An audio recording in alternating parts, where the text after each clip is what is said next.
शुरुआत राजधानी रायपुर से मिल रही खबर के साथ। तो रायपुर के देवेंद्र नगर सेक्टर 1 में एसी में ब्लास्ट होने से 2 लोगों की मौत हो गई। सूचना मिलने पर फायर सेफ्टी की टीम मौके पर पहुंची और आग पर काबू पाया। स्थानीय लोगों ने बताया कि काफी जोर से ब्लास्ट होने की आवाज सुनाई दी थी।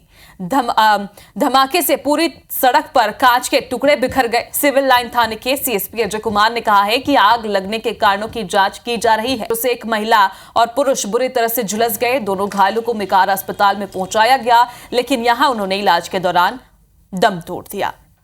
और देखिए, एसी में ब्लास्ट क्यों होता है, इसकी जानकारी भी आप जरा देख लीजिए कि लगातार एक तो ओवरहीटिंग इसकी वजह रहती है। किसी भी चीज को ओवरहीट करने पर ब्लास्ट होने की संभावना होती ही है, एसी हो, मोबाइल हो या फिर ईवी हो।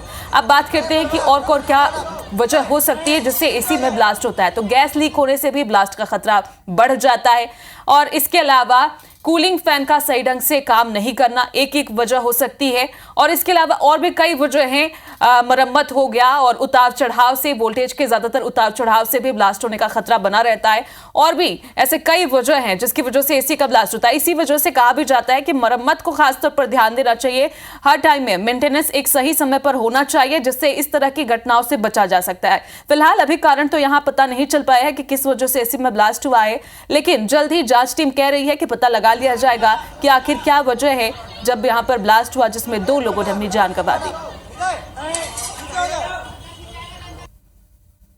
फिलहाल देवेंद्र नगर सेक्टर 1 की घटना आपको बता रहे हैं, राजधानी रायपुर से, जहां पर एसी में ब्लास्ट हो गया और 2 लोगों की मौत हो गई। बताया जा रहा है कि दोनों ही गंभीर रूप से झुलसे थे, जिसमें एक महिला थी, एक पुरुष थे। इन दोनों को ही मेकाहारा पहुंचाया गया था, लेकिन वहां पर दोनों ने ही दम तोड़ दिया। यानी कि ब्लास्ट कितना खतरनाक हुआ होगा ये भी आप सोच सकते हैं, क्योंकि जो भी कांच के टुकड़े हैं वो सड़क पर किस तरह से गिरे हुए, फेंकाए हुए दिख रहे हैं, ये तो आप तस्वीरों में ही देख पा रहे हैं। फिलहाल समय समय पर रेफ्रिजरेंट गैस लीकेज की जांच करानी आवश्यक है, ताकि इस तरह के घटनाओं से बचा जा सके।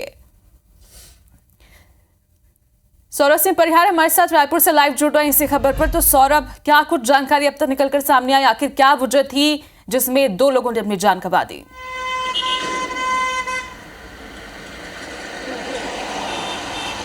बिल्कुल, देखिए, कल रात की घटना है और 2 लोगों की मौत हुई है। इससे पहले कि दोनों लोगों को मेकाहारा हॉस्पिटल ले जाया गया था, लेकिन काफ़ी झुलस जाने के कारण जो है 2 लोगों की मौत हो गई है, जबकि एक अभी भी घायल है। और आप देखिए कि एसी के फटने से किस तरीके से ये घटनाएं हो रही है। और निश्चित रूप से कहीं ना कहीं एक्सपर्ट से अगर बातचीत होती तो यही है कि समय समय पर जो है रिपेयरिंग या जो है उस पर वो किया जाना चाहिए, ताकि इस तरीके की घटना ना हो।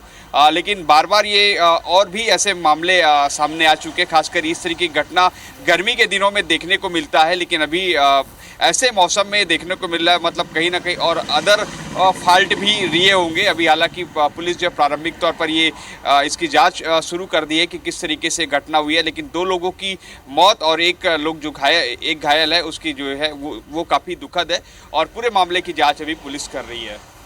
चलिए सौरभ, तो एक तरह से दर्शकों को भी IBC 24 अपील करता है कि अगर आप भी, चूंकि मौसम में बदलाव इस बार लगातार हो रहे हैं, तो आपको भी जरूरत है कि अगर एसी आपने मेंटेनेंस नहीं करवाया है तो जल्दी करवा लीजिए, क्योंकि इस तरह की वारदातें अब आम हो चुकी हैं।